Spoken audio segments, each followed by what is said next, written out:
Hola, ¿qué tal? Esta es la segunda parte del video, del primer video que hice acerca del método de la burbuja optimizado. Entonces acá ya vamos a aplicar los conocimientos adquiridos antes, lo que conocemos como prueba de escritorio. Ya vamos a aplicar esta prueba de escritorio que hicimos acá en el lenguaje de programación Java. Y vamos a empezar a programar. Como dijimos, primero necesitamos un vector. Ya lo creamos de tipo entero en este caso, para que nos guarde unos cuantos numeritos. Entonces este vector tiene que ser instanciado y le damos una capacidad de 4 números. Esto quiere decir que me va a permitir tener 4 ingresos. Bueno, entonces acá le vamos a poner un mensajito, ¿sí?, que me diga posiciones iniciales. Esto me va a mostrar es algo como que una referencia para lo que voy a hacer luego, para que tengan una idea de lo que se va a hacer acá abajo. Vamos a crear un for, y dentro de este for va a haber una variable entera c, que va a ser un contador. Se le puede poner cualquier nombre. Esto es variable, por lo tanto se le puede poner c, b, lo que ustedes quieran, algo que represente lo que esta variable va a realizar. Entonces, como esto va a ser un contador, le vamos a poner c. Ya. Y luego acá viene la condición: mientras c sea menor al tamaño de mi vector, vector.length, mientras c sea menor al tamaño de mi vector, entonces c va a aumentar en 1. Ya, vamos a tener que c va a aumentar en 1 y va a realizar la siguiente acción. Lo primero que vamos a hacer es llenar el vector con números. En este caso vamos a poner números aleatorios para no estar a cada rato presentando mensaje, ingresando números. Vamos a presentar un vector con números aleatorios. Vamos a llenar el vector con números aleatorios. Luego, para llenarlo con números aleatorios, como tenemos que la función mat.random solo toma o presenta números de tipo double, de tipo doble, tenemos que transformarlo entero, ya, para que no se los haga tan confuso el programa ni tener tantos problemas. Ya, vamos a hacer de tipo entero, transformarlo, y implementamos la función mat.random. Ya, y luego aquí le vamos a multiplicar, le ponemos asterisco, ya, multiplicamos por el valor final de nuestro random. O sea, aquí vamos a tener, como quien dice, un rango. Me va a tomar desde la posición, desde los números 1, desde el número 1 hasta el número 152, me va a guardar valores aleatorios dentro del vector. Ya, bueno, luego presentamos un mensajito. Presentamos ya el vector, los números guardados en el vector, y luego pegamos un salto de línea para que no salga tan unida la presentación del próximo vector. Entonces tenemos que presentar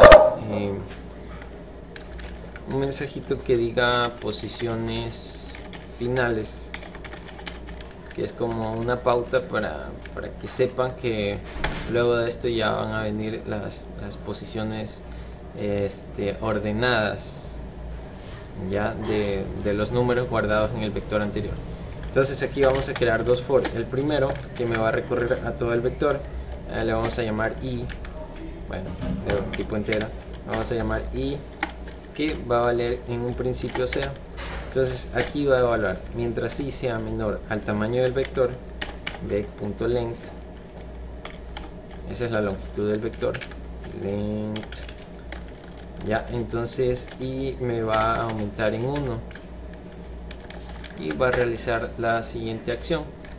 Dentro de este for va a haber otro for que es el que nos va a ordenar los números de menor a mayor. Entonces este for nos va a comparar, pero primero debemos tener este otro contador que va a ser el contador J, que va a valer 0 en un principio. Luego esto me va a comparar si es menor al contador I, ¿ya?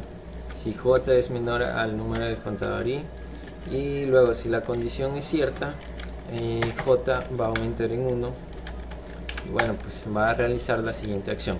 Dentro de este for vamos a tener un condicional que nos va a comparar si el vector en la posición J es menor al vector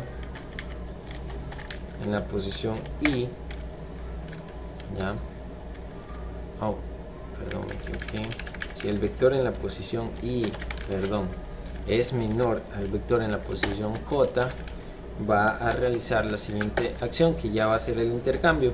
Primero necesitamos un auxiliar que nos guarde por un pequeño periodo de tiempo el valor del vector en la posición J, ¿ya? Entonces me va a guardar el vector en la posición J, ¿ya? Y vamos a tener que luego el vector en la posición J, por ello mismo necesitamos el auxiliar, porque si no luego se nos borra J y dentro del vector en la posición J se va a inscribir lo que tenemos, el vector en la posición I, y bueno, pues ahí lo que nos haría es repetir el mismo número una y otra vez, y eso pues sería un fallo lógico de nuestro programa. Por lo tanto necesitamos para ello este auxiliar. Luego tenemos el vector en la posición I, me va a tomar el valor del auxiliar, ¿ya? ¿Qué es lo que hicimos aquí? Primero, como ya lo dije, tenemos un auxiliar que nos va a guardar por un pequeño periodo de tiempo al número que está guardado en el vector posición J, ¿ya? Luego el vector en la posición J nos va a guardar el número guardado en el vector en la posición I, ¿ya? Eso es lo que nos va a tomar el vector en la posición J. Luego el siguiente paso que va a hacer en nuestro programa es que vector en la posición I nos va a mandar al número que estaba guardado en la posición J, ¿ya? Por ello mismo aquí tenemos nuestro auxiliar que nos guardó por un pequeño periodo de tiempo el número guardado en vector en posición J. Listo, y ahí prácticamente nos va a ir ordenando uno por uno el programita, los números, ¿ya? Y acá le damos, bueno, pues acá vamos a crear un for que nos va a presentar ya nuestro vector. Este for le podemos poner, bueno, si quieren le pueden poner la variable c mismo, que ya lo utilizamos arriba. Tanto a la final es otro bucle. Cuando se la crea la variable dentro de un bucle, solo va a ser utilizada dentro de este bucle. El programa solo va a tomar en cuenta que ha sido creado en este bucle, y por lo tanto no afecta si yo creo de nuevo la variable c en otro bucle, ¿ya? Porque son por separado. Luego me pregunta si c es menor que la longitud del vector, ¿ya? Perdón, vec.length.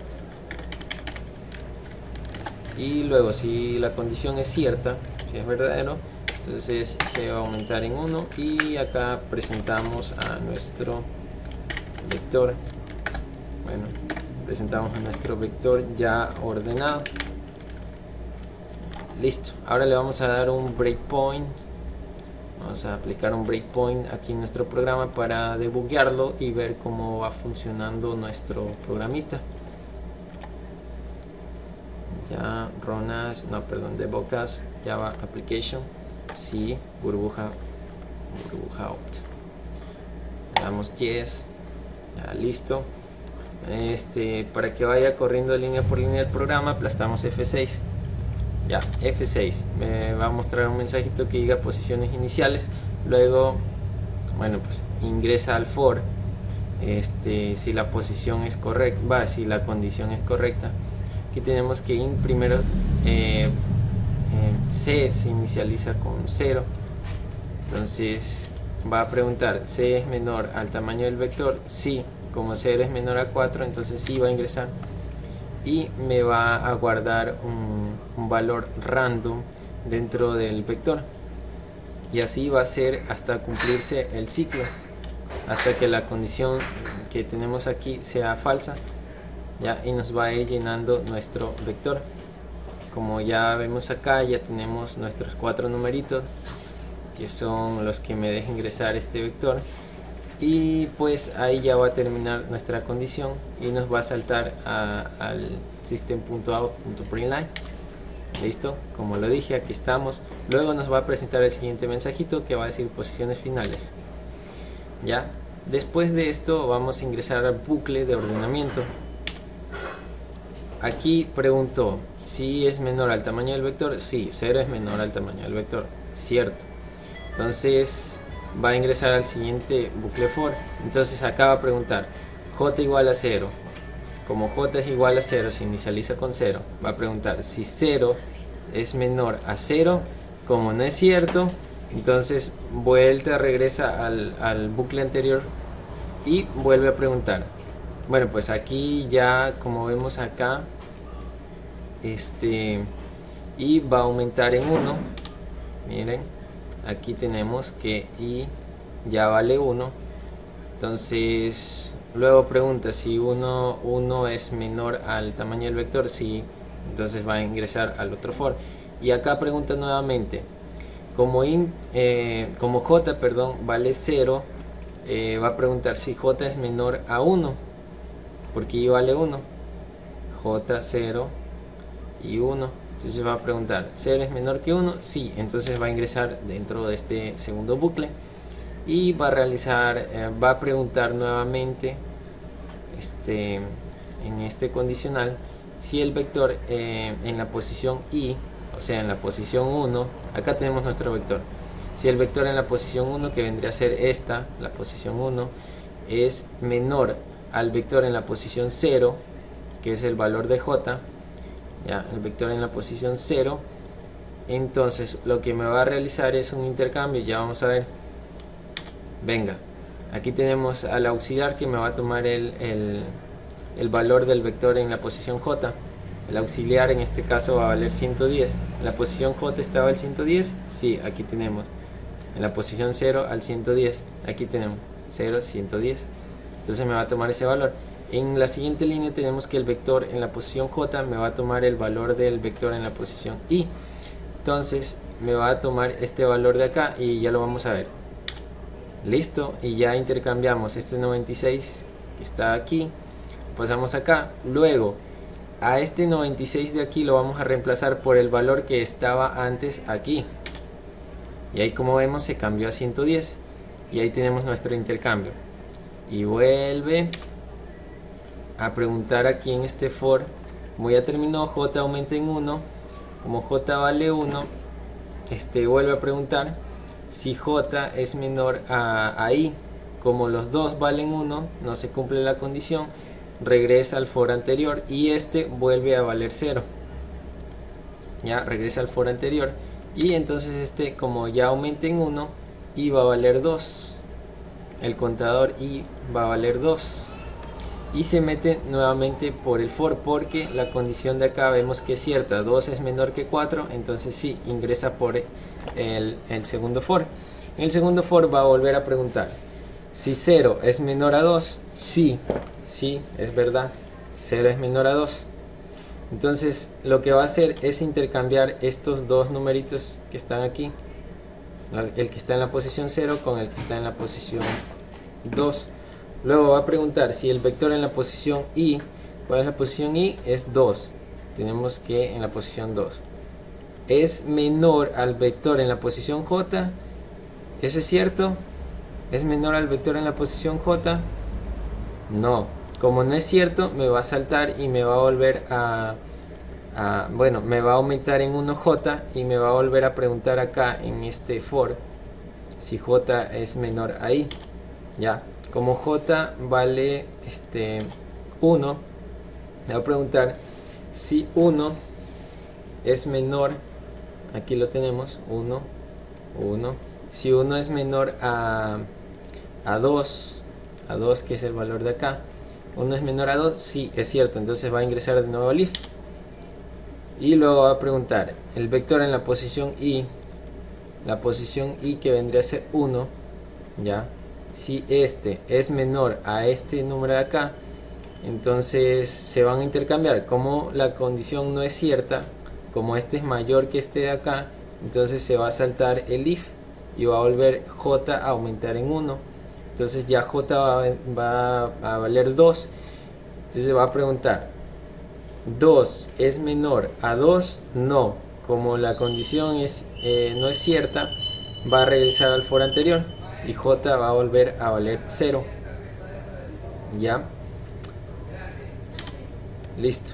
Ahora tenemos que i va a valer 3. Ya estamos en la posición 3, que es esta de aquí, y esta sería la última posición que va a tener nuestro vector. Ya, y realiza la misma acción. Como vemos, ya ha hecho el intercambio y cambió el 3 con el 96. Luego cambia el 96 con el 110 y luego cambia al 110 que tenemos aquí con el 133. Y listo, ya tenemos ordenado. Y bueno, pues como acá ya la condición ya no se cumple, me va a volver al for anterior, como ya lo dijimos en antes. Listo, ahí lo tenemos. Y va a volver a preguntar 4, bueno, 3 más 1, aquí sería 3 más 1, porque acá ya aumentó en 1, solo que acá no lo muestra porque todavía no pasa por esta línea. Entonces 4 va a ser menor es menor al tamaño del vector. No, son iguales. 4 vendría a ser igual al tamaño del vector. Como esta condición no se cumple, me va a saltar y me va a ingresar al siguiente for, que ya es de presentación. El siguiente for lo que me va a hacer es presentar, nada más. Me va a ir presentando uno por uno los vectores, los números ya ordenados, y ahí termina nuestro programa. Eso es todo, espero que lo hayan entendido y mucha suerte.